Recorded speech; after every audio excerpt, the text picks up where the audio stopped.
Hi everybody, welcome to our first screencast for your RIAD assessment sessions. So these sessions take place in Reading Week and are designed to get you thinking a bit more about the two tasks that you've been set for your RIAD assessment. So I'm going to go through and give you a little bit more detail about how you might address both of these assessment tasks. So let's get on with it.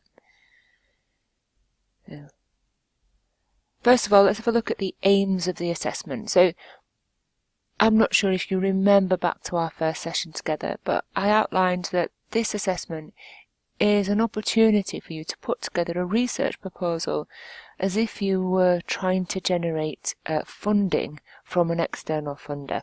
So your role is to be a researcher and trying to put together a new piece of research that you eventually hope will be funded and published. But obviously you need to generate the money first to carry this out. And so you've got to show in the assessment that the subject that you've chosen is one that's important to cover, so it adds real value. And obviously you need people to understand this issue because of its importance, so therefore you need the money to explore it further. Yeah, I guess that kind of works together. So when you're writing this report, this research proposal, you're trying to interest your audience, i.e.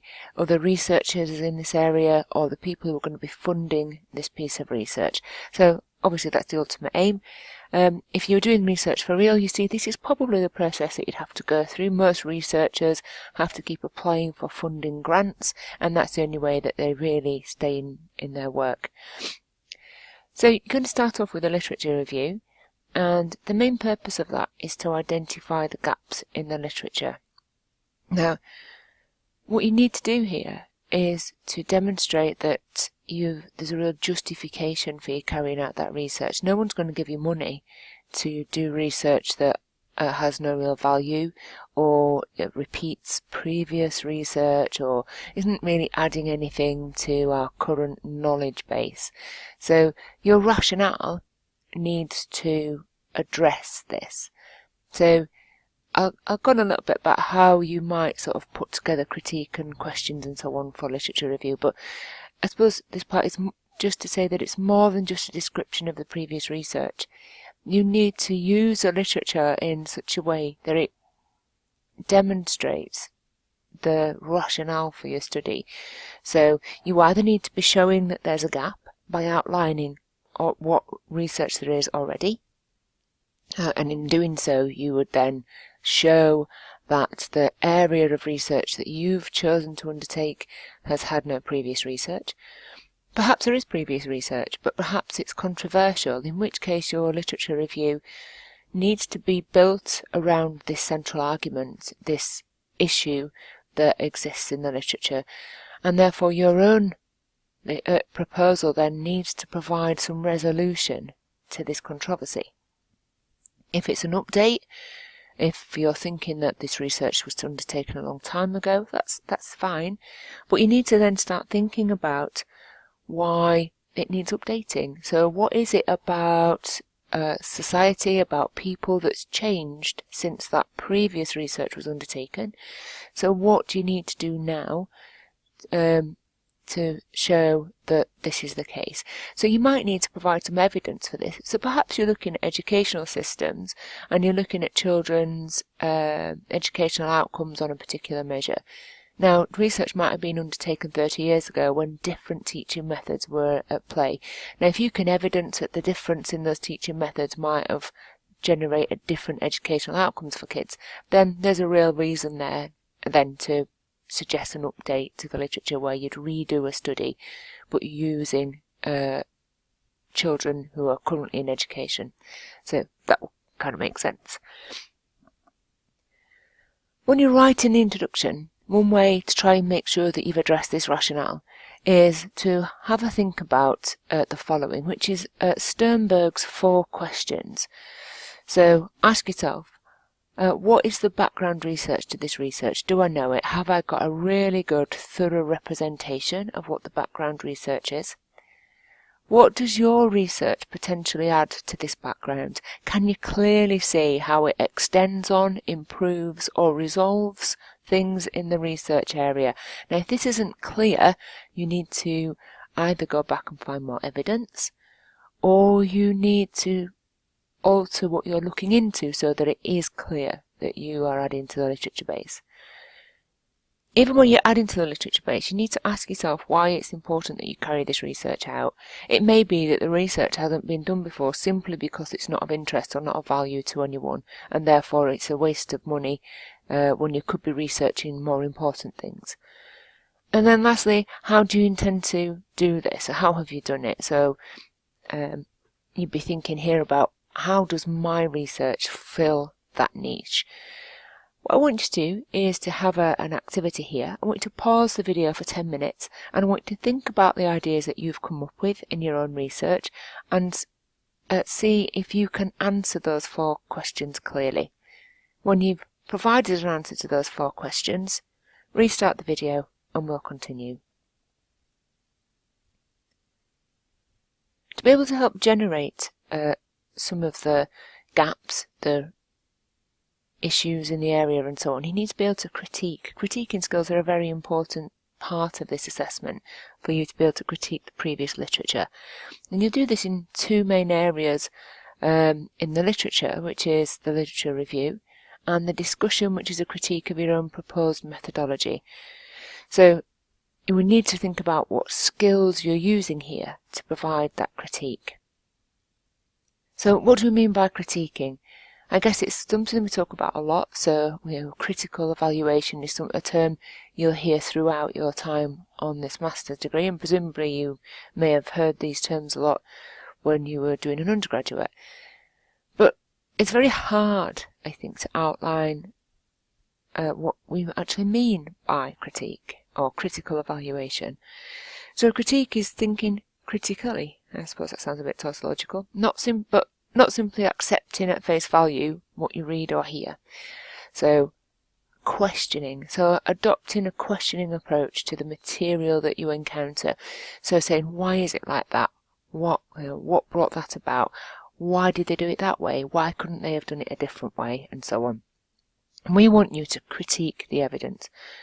Critical evaluation is slightly different, so you can critique things by posing questions, but that's not critical evaluation.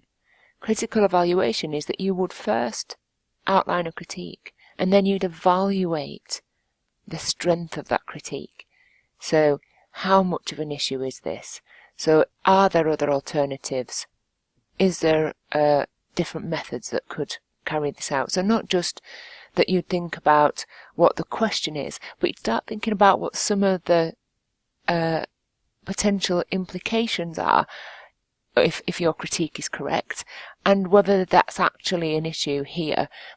So for example, you might say that it was an issue that this study used undergraduate students. But if we then explored further, so that's your point of critique, we could evaluate that by looking at other research that may have used general population and student samples, and did they find any real difference in their results? If they didn't, then our critical point, when we've evaluated it, doesn't have much weight behind it. Or maybe we find the opposite and your critical point has a lot of weight. Without the evaluation of the critical point, we don't know whether the point you're making is valid or not. And that's in essence, critical evaluation. There's 2 things to do here. One is to point out the critique, and the other is to evaluate the point you've made. And that way, you can then say that you've carried out critical evaluation. So that's what we're looking for you to do.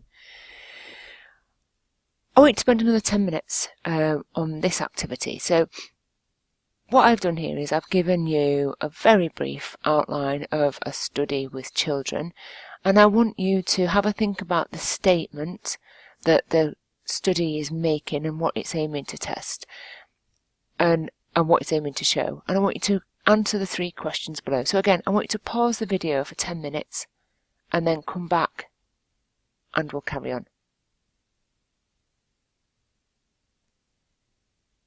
Okay, so for this activity then, being diagnosed with a secure attachment at the age of 12 months means you're less likely to have problems with relationships in later life. Can we accept this statement as true?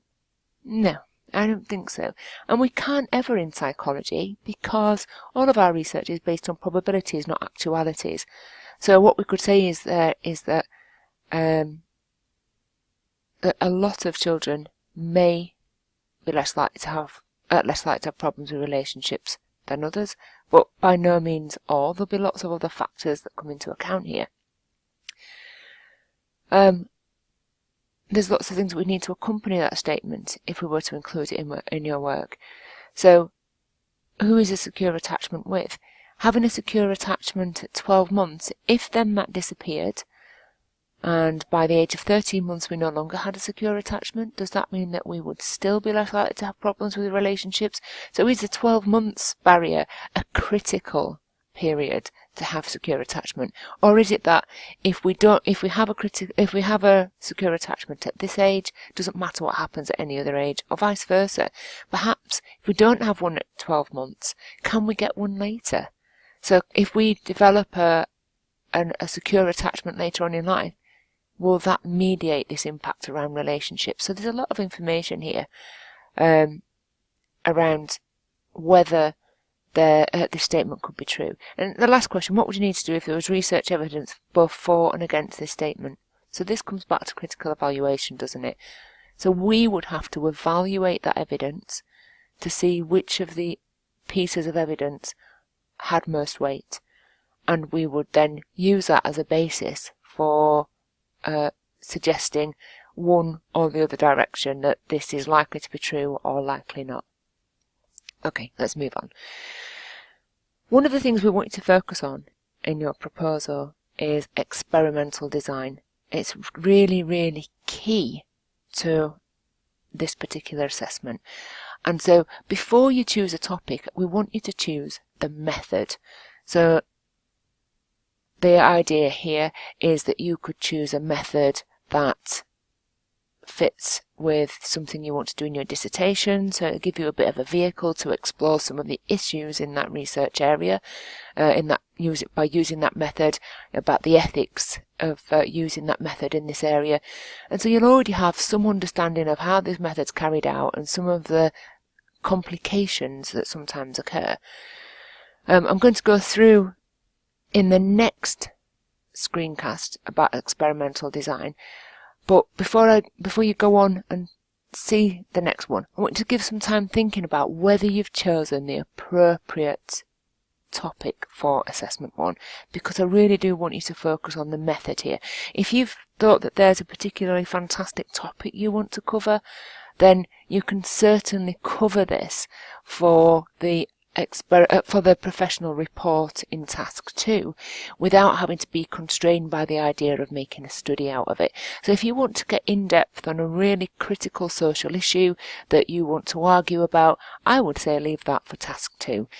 But for task 1, if there's a method that you need to know more about for either understanding an assessment in a different module or for your dissertation or other, then this is the vehicle to choose it in for task 1. So it's all about exploring the method. Yes, it has to be linked to a topic, and yes, you still have to provide the rationale and so forth that we've already outlined, but you want to be method-led here. So which one do you want to look at?